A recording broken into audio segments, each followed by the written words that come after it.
After more than 2.5 years of intense warfare, Putin's special military operation, expected to quickly subdue Ukraine, has not gone as planned.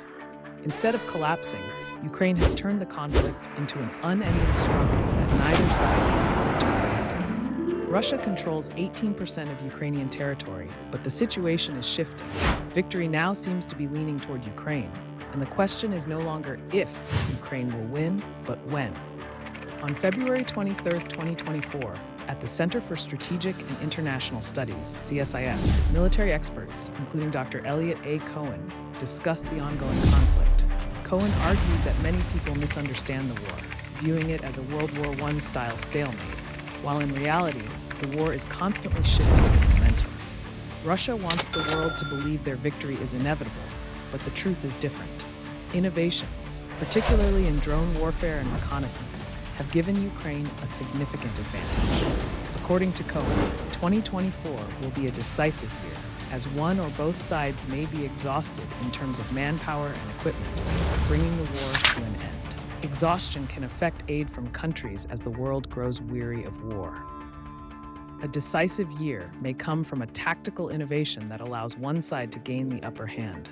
Dr. Elliot A. Cohen believes that Ukraine, under the leadership of Defense Minister Rustem Umerov, has prepared for the final phase of the war by sustaining its military and seeking tactical advantages.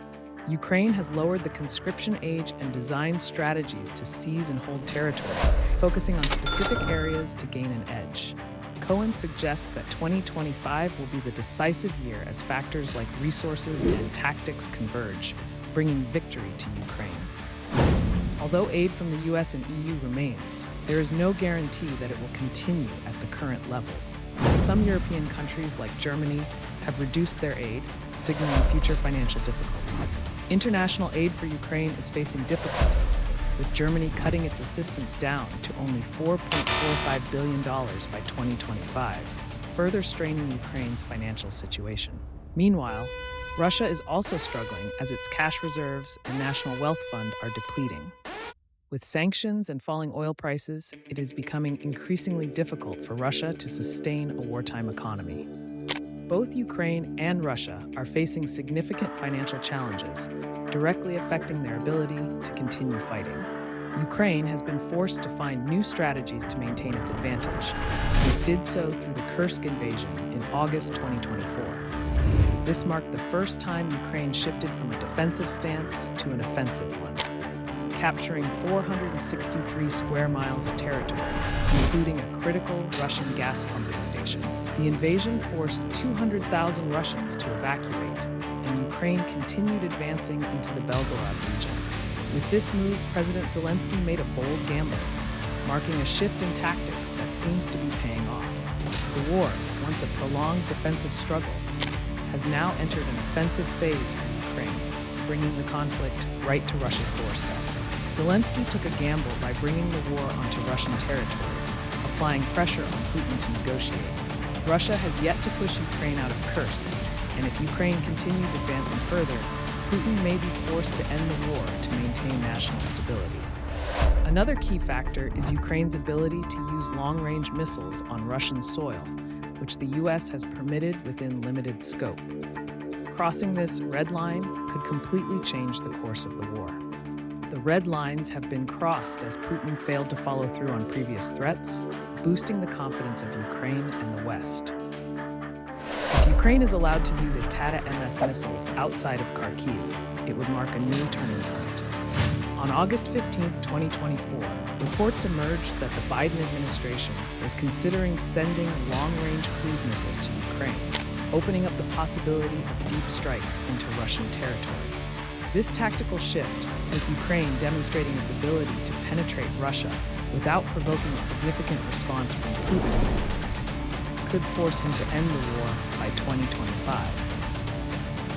The West, initially cautious about the red lines, has now recognized the weaknesses of the Russian military. This has spurred Europe to strengthen its defense, preparing for a future where Russia is unlikely to gain further advantages through its aggression. In 2022, 20 out of 27 EU countries increased their defense budgets in response to Russia's war in Ukraine. Sweden raised its spending by 30.1%, Spain by 19.3%, and the total EU defense expenditure that year reached nearly $65 billion. This indicates a strategic shift as Europe grows stronger. By 2024, the UK committed to spending 2.5% of its GDP on defense by 2030, and Poland set a goal of 5% GDP by 2025. With European military strength rising, pressure on Putin to end the war by 2025 is mounting.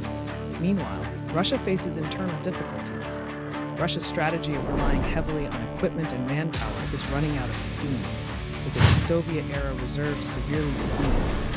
Russia has lost at least 3,000 troops and 5,000 armored vehicles, while Ukraine claims the actual numbers are much higher, further weakening Russia in this war. Russia is suffering heavy losses and finding it difficult to replace the equipment that is lost. According to the International Institute for Strategic Studies, IISS, Russia still has around 70% of its Soviet-era tanks, but most are unusable due to a lack of maintenance since the 1990s. This situation may force Russia to shift to a defensive position by the end of 2024, providing an opportunity for Ukraine to end the war the following year. The Kursk invasion revealed Russia's manpower issues, as Ukrainian forces easily defeated inexperienced conscript soldiers. While Russia has 46 million people eligible for military service, the lack of experience and training is making the army less effective. These factors, combined with pressure from Europe and Ukraine's growing strength, could lead to Ukraine's victory by 2025. But will Ukraine truly win, or does Putin have other tactics in store? Share your thoughts, and thanks for watching the video.